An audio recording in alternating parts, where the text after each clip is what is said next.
বিধানসভার লবিতে তৃণমূল বিধায়কের ফোন চুরি। বিধায়ক হুমায়ুন কবির 5 মিনিটের জন্য লবিতে বসেছিলেন। মিনিট কয়েকের জন্য সোফা ছেড়ে ওঠেন, ফিরে এসে আর মোবাইলের খোঁজ পাননি। কড়া নিরাপত্তার মধ্যে বিধানসভায় ফোন হারানো নিয়ে প্রশ্ন উঠছে। বিধায়ক হুমায়ুন কবির 5 মিনিটের জন্য লবিতে বসেছিলেন। সামান্য সময়ের জন্য ওঠার পরেই তার ফোন তিনি আর খুঁজে পাননি।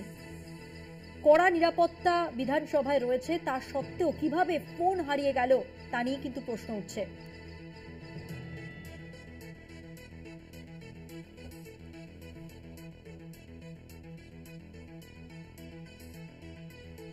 আরো একবার জানিয়ে রাখবো, হুমায়ুন কবিরের ফোন পাওয়া যাচ্ছে না। বিধানসভার মধ্যে থেকেই ফোন পাওয়া যাচ্ছে না। বিধায়ক হুমায়ুন কবির, যিনি 5 মিনিটের জন্য এসে লবিতে বসেছিলেন, সোফায় ছিলেন তিনি, সেখান থেকে উঠে যান, ফিরে এসেই দেখেন তার ফোন নেই।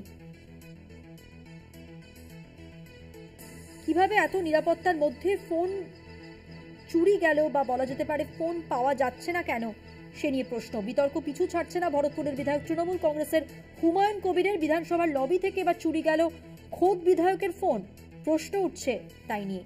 কথা বলবো, আমাদের সঙ্গে টেলিফোন লাইনে রয়েছেন আমাদের প্রতিনিধি দুর্গাদাস বন্দ্যোপাধ্যায়। দুর্গাদাস, একটা বিষয় তো স্পষ্ট যে নিরাপত্তা ব্যবস্থা একবারে আঁটো সাঁটো থাকে, তার মধ্যে কিভাবে ফোন চুরি গেল বা ফোন পাওয়া যাচ্ছে না, এই জায়গায় তো স্বাভাবিকভাবে প্রশ্ন ওঠে।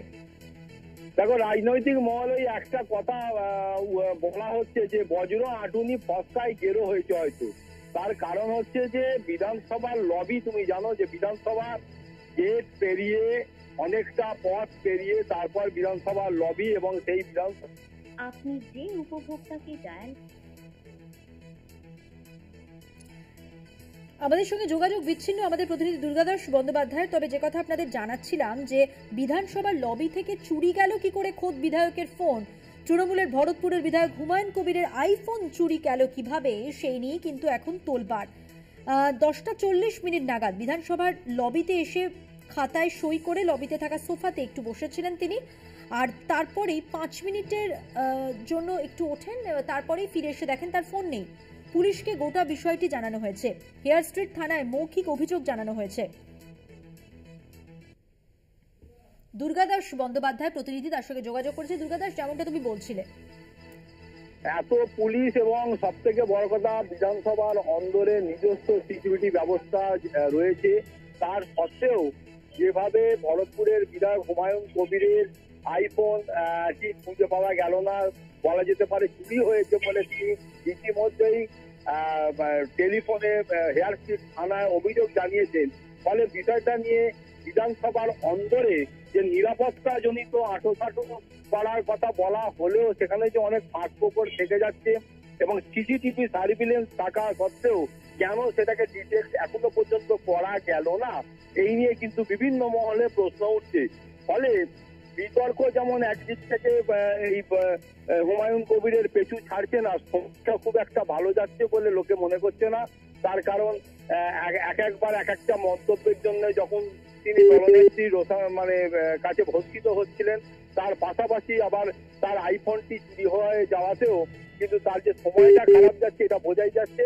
কিন্তু সব থেকে বড় কথা যে বিধানসভার স্পিকার বারবার এই বিশেষ করে মিডিয়ার লোকেদের এবং তার বিধায়কদের এত ডিসিপ্লিনের কথা এবং তার অ্যাডভান্স ঢুকে যাওয়ার কথা এবং যাতে কেউ কোনো জিনিস না নিয়ে যায়, এরকম বজ্র আটুনির কথা নিরাপত্তা জনিত বিষয়গুলি নিয়ে করলেও এই আইফোন বিধায়ক খোদ শাসক দলের বিধায়কের আইফোন দেওয়ার ঘটনা দেখিয়ে দিচ্ছে যে কোথাও যেন নিরাপত্তার কথা মুখে বলা হলেও নিরাপত্তা কোথাও ফাঁকফোকর থেকে যাচ্ছে। আজকে যদি একজন বিধায়কের আইফোন এইভাবে চুরি হয়ে যায় খোদ বিধানসভার লবি থেকে, কালকে তাহলে সাধারণ যে সমস্ত মানুষজন আসেন, যারা অন্যান্য বিধায়ক রয়েছেন, নেতা মন্ত্রী রয়েছেন, তাদের জিনিসটাই যে বা কতটা সুরক্ষিত, এই নিয়ে কিন্তু বিভিন্ন মহলে প্রশ্ন উঠতে শুরু করছে।